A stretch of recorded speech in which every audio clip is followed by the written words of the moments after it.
Mr. Governor, thank you very much for the kind words and a special word of gratitude to the organisers for extending this kind invitation. It's a real pleasure to be with you here this morning. If I could just ask the kind gentleman at the back to put my slides on the screen. There we go. Thank you very much. It's an outstanding pleasure to be here this morning and to participate in the 2019 PURCO conference. And the theme of my talk will be financial challenge for South African universities and the role for sector-specific responses. And I will return to the theme of collaboration as well as part of these sector-specific responses. So the central theme of my address is the phenomenon that economists call the cost disease in higher education.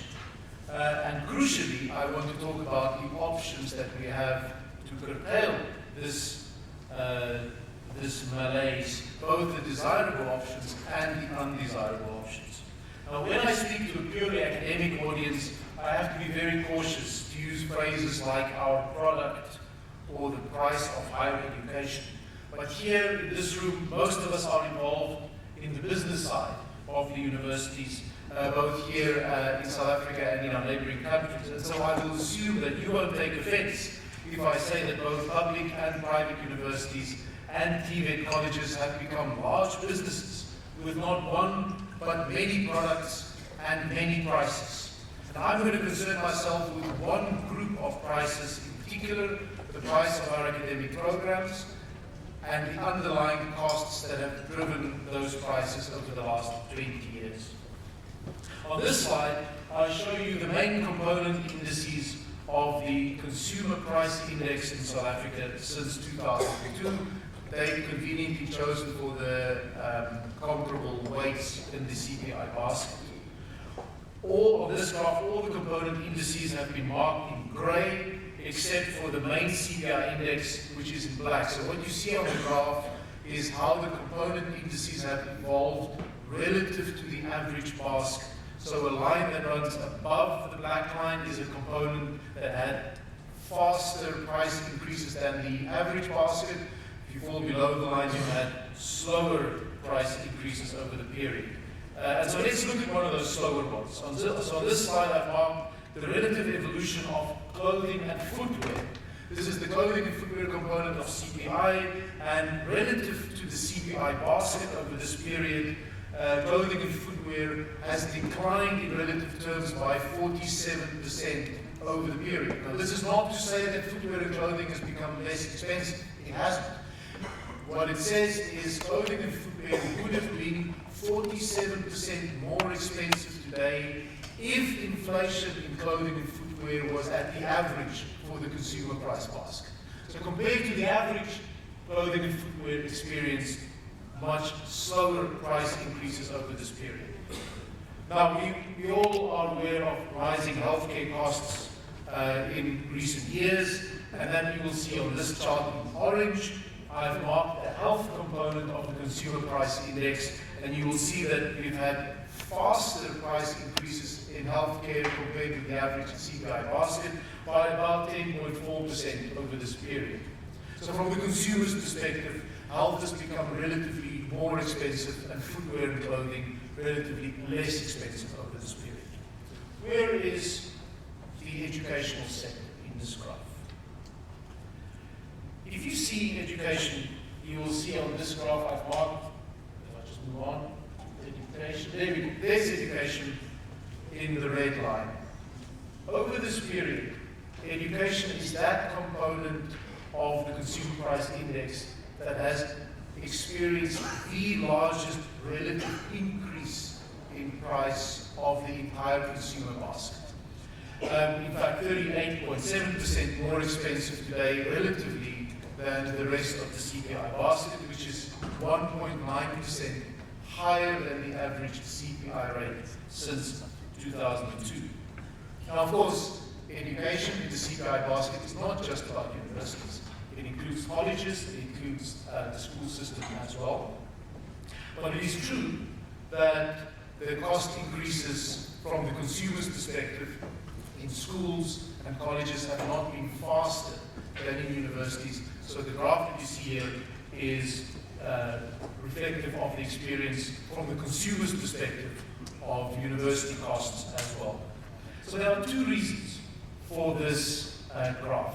The first is, it is the extent to which we as universities have been able to pass on the cost of producing our academic programs to our consumers. That is to say, our students and the sponsors of our students. Secondly, it reflects the extent to which we as a sector have been able to shift the revenue stream of universities towards student fees and hence the consumer, and away from direct government support over this period. So there are two factors at play here. I want to show you the Stellenbosch specific experience, which we know because two of our economic historians have done some very useful work to compare the cost of studying at Stellenbosch over the course of the last century. So if you, on this graph, you'll see the real cost of a BA degree per year from 1911, that's when we were still the Victoria College.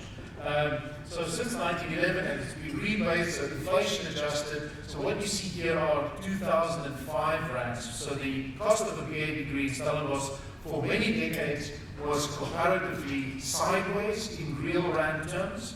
And then since the 1960s, we've had a steady increase in the real cost of a BA degree on an annual basis. And that cost has accelerated during this century. Now, that doesn't tell you how expensive this is for the current person, because we need to factor in the income side. So let's now, on the next chart, add average household income. So now I've got a red line and the right-hand scale. The right-hand scale is the ratio of the cost of doing that BA degree at Stellenbosch relative to the average household income in the same year. And you will see that despite the rise in the real cost of this program up to the 1960s, the red line goes down because average household income is rising faster than the degree is becoming expensive. So the financial burden of the degree is decreasing up to the 1960s, a period of relatively fast economic growth for our economy. But since the 1960s, and more sharply since the beginning of this century, the red line has risen and has risen more steeply. And this line stops in 2015. If we extend this line by another 3 years, the cost of a BA degree, and this is just the student fee component, is now about half of the average annual income of the South African. Now, there are very few average South Africans. We are aware of the immense income inequality in our country. So that means that it's not just that the cost of a BA degree is now half the average income of the South African. It is that most South Africans, by head count, will fall below the average. And so the financial burden for most South Africans will be more extreme than the red line that you see here. Why did this happen? I've already mentioned the impact of our revenue shifting strategy collectively as a sector. And if you want to read more about that, Charles Simpkins of Wits University has written an excellent chapter in the recent CHE book, South African Higher Education Reviewed, 2 Decades of Democracy, where Simpkins shows the substantial degree to which universities shifted their revenue stream from government subsidies towards student fees. And of course, in this room, you'll know that there are many reasons for it, and a big part of that was that the comparatively slow growth of government subsidy over that period, or what I might call the real decline in the value of the subsidy that we've received. So it wasn't necessarily an active strategy by universities, but a passive strategy, responding to slow growth in subsidy from government. But that doesn't make it less real. As a matter of fact, we've shifted the revenue stream towards our direct customers in the form of students and their sponsors. But what I want to talk about is the cost side of the university, so not the revenue strategy. I want to talk about the cost drivers that have also been a part of the story. And you know that it's become more expensive to deliver our academic programs over the last 20 years.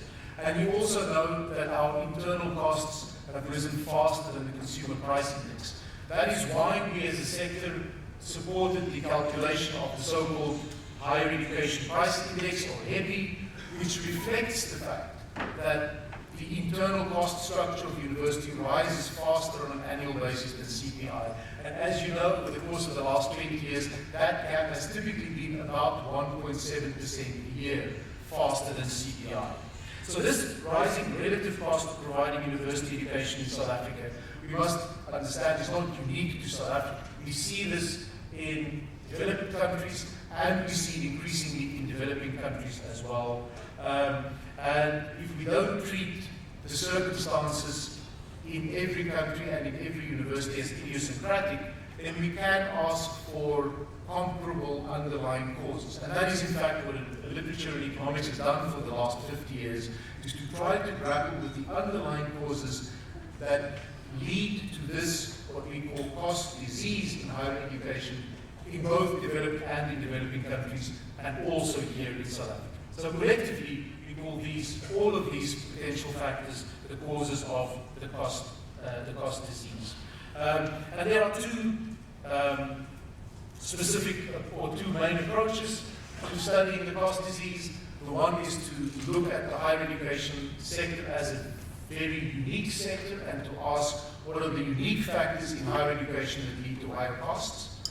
The second is to step back and to say, are there other sectors in the economy that share crucial features with higher education that have also experienced the cost disease, so that we think of the causes as larger forces than just higher education forces. And I will discuss both of those approaches briefly here this morning. So let me start with the higher education specific factors. I'm not going to talk about the labor-intensive first bullet because I'll discuss that in a few minutes. So I want to start with what we call the administrative lattice. So this is a bit of jargon from the academic literature, and it really refers to the following. It refers to those costs, administrative costs in the university, for all kinds of activities in the university, such as, for example, the expansion of additional quality services to students. And you'll recognize it immediately if I refer, for example, to the wraparound support that we give to students on their academic programs. These are psychosocial support, extra academic support, but they can extend to a very broad range of services which universities are now expected to give to students to ensure student success. And in South Africa, they extend even to welfare services. So when we have a discussion about food security or transport, then we are talking about this administrative lattice, this growing expectation of the services that the university will carry as part of its administrative costs. Professor Jonathan Jansen, who is going to be one of your speakers during the conference, refers to this as the welfareization of South African universities. And it's certainly a real risk, and it's certainly a real cost. The second factor is what we call the academic ratchet. Now, this refers to the effect of reduced teaching loads won by faculties in especially research-intensive universities in recent decades, not just in South Africa, but elsewhere. So to the extent that universities have given an increasingly high priority to research outputs, academics have been able to shift their time allocation away from teaching and towards research, which leads the university with increasing costs to deliver high-quality teaching programs with the same academic complement. The third factor concerns the move towards more costly academic disciplines. We know that in some programs you can pile them high and teach them cheap, as some of my colleagues say. But especially in the SET faculties and also in some parts of the arts, not to mention medicine and health sciences, we know that the cost per student rises faster than in many other programs. To the extent that universities either choose to or are pushed by national priorities to enter or to shift towards these programs, the average cost of delivering a graduate will rise. A fourth university-specific cost is what is called the desire to buy the best, which includes an agenda to be at the leading edge of technology in our research facilities, in our teaching and learning, and in our administration. A particularly costly version of this has been called the arms race for facilities in the United States, where universities have to compete for prospective students with ever more spectacular facilities, including very upmarket student accommodation. Now, while we've seen pressures on IT and especially ICT and learning and teaching in South Africa, we have not on the whole seen this arms race for facilities yet. In fact, Selwyn reminded us about the imperative to create facilities to expand our access, which is a much more healthy version of facilities expansion than this arms race. But if I show you the sectoral data on capital expenditure, you'll see that we're very far from an arms race. In fact, I'm concerned about the opposite. I'm concerned about the fact that in South Africa we are underinvesting on the capital side within our universities in recent years, partly due to the financial pressure that we've experienced within the sector. So we have the opposite problem from American universities, which are over-investing in capital. We might very well be under-investing either on the maintenance side or on the development of our facilities. And certainly if you want to meet that target of 1.6 million students in the total post-school system, we are a very long way from it in terms of our capital expenditure. We know that increasing government regulation is another potential cost. Most recently, all of you, like us, would have had to embark on the journey to implement the European GDPR regulation on the privacy of information, which is an immensely costly set of regulations to implement within a research-intensive university. And these costs add up. This is not to say that we don't appreciate the merit of the increasing burden of this governance structure, but we must acknowledge that it comes with a very particular cost. And then the final industry-specific cause of the cost disease has been much discussed in the literature, and it is what's called the revenue theory. This is a theory which posits that universities as non-profit organizations typically spend on an annual basis whatever their revenue stream allows. So we have a massive agenda, typically a massive unmet agenda, and to the extent that we can generate revenue growth, we will use that revenue growth to build out our ambitious agenda. And to the extent that South African universities over the course of the last 20 years have been successful in generating revenue growth, especially from student fees, that has given us the opportunity, for example, to extend ever more expensive and high-quality academic offerings. Now, I'm sure if you think that the revenue theory is correct, and I've certainly spoken to colleagues in the Department of Higher Education and Training that think that there is some merit in the revenue theory as a description of our behavior. If you think that is correct, then you are led to the following kind of response. Then you would think that the manner to control the cost disease in higher education in South Africa is by controlling the revenue stream. Because to the extent that you cap revenue growth, you will also automatically cap cost growth in the system. This is the same logic that supports sectoral fee regulation, which, as you know, is a very serious discussion we're currently having, and indeed it is almost certainly imminent for us as a sector. Now, I have some sympathy for the colleagues both at National Treasury and at the EA who is driving the fee regulation discussion because of the large commitments government have made to NSFAS and to universities in the form of additional subsidies over the course of the last 2 years. So we can understand the motivation behind fee regulation. But there is a serious concern that if a part of this, of the thinking is that by curtailing revenue growth, we will cap cost growth in universities, then we must be sure that the revenue theory is in fact an accurate description of the underlying causes. If it is mistaken, we will run in what is called the unholy trinity of higher education funding. The unholy trinity says that if you curtail revenue growth in the face of higher education cost increases that are not related to revenue, then you will inevitably compromise quality in higher education. So that brings me then to the consideration of whether we have underlying causes not related to revenue. Because the evidence in the developed world is that these university-specific causes that I've discussed are serious reasons for the cost disease. But the literature of the developing world tells us that there's another reason that is even more important. It's true in the developed world, but it's even more important in the developing world. And that is the reason that is grouped, or that is a reason which is grouped under our factors specific to the higher education sector. And the most important there has to do with the cost structure of our universities. This is the most recent Statistics SA summary of the cost of salaries as part of our budget for South African universities. On average, it's 61%, and of course there's some variance in the system, but not in fact very large variance in the system. The problem is not the level of salaries in the budget. The challenge for us and for universities around the world is that as a sector which we provide a professional personal service.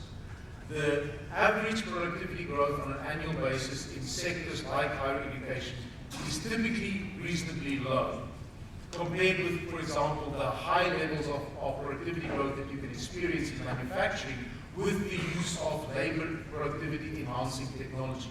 So our scope, for example, to use technology to rapidly improve productivity at universities is just, as a matter of fact, relevant. It's not just about us. So it's not just about the university sector. You'll find the same in other professional services.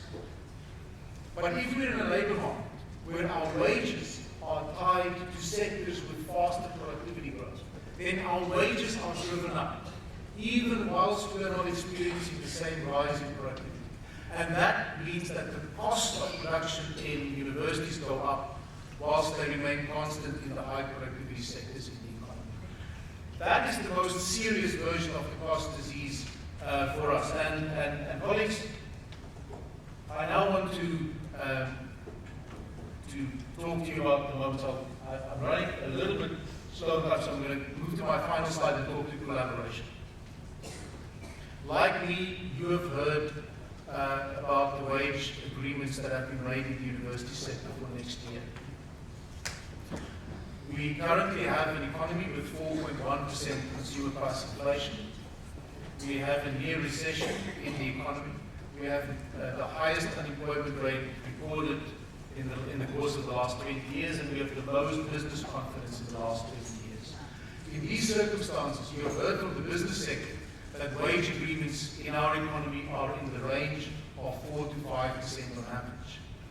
We have heard of many agreements in the public university sector of wage agreements that are 2 or even 3 percentage points higher than that.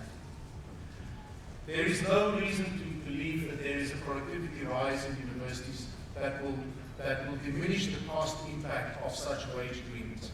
But we know how we get it, because as a university sector, we are all receiving the same revenue channel information. And if we go through our labor market considerations by looking at the same revenue channel, then we are chasing our own tail as a sector. The alternative is for us to collaborate on wages. Now, I'm not suggesting some sectoral agreement on wages. It's not necessary. Our monetary policy system gives us the alternative, the collaborative alternative. We have a 3 to 6% inflation target, but the Reserve Bank 2 years ago made clear that the point target now is 4.5%. That should be the focal point for all wage negotiations in the economy, not just in higher education, but for all wage negotiations. And in fact, if you look at the labor market data for next year, you'll see that the private sector has in fact taken that on board. We as a sector have. And so there is a price that we will pay for failing to collaborate with the Reserve Bank on the focal point for inflation. The last point I want to make is the other 40% of our budget. So I've spoken about the lack of collaboration on 60% of our budget. But 40% is a large component, and there are unexplored opportunities for collaboration. You've already heard from Selwyn that through our activities in PURCO, collectively as a sector, we saved 260 million rand last year. If we look at examples like the University of Purdue in the United States, who over the course of the last 8 years is the only top-ranking American university that managed to cap student fees in nominal dollar terms without compromising academic activity. You will see what enormous scope there is for smarter business practice on the 40% of the university budget, on doing smarter procurement collectively and individually as universities.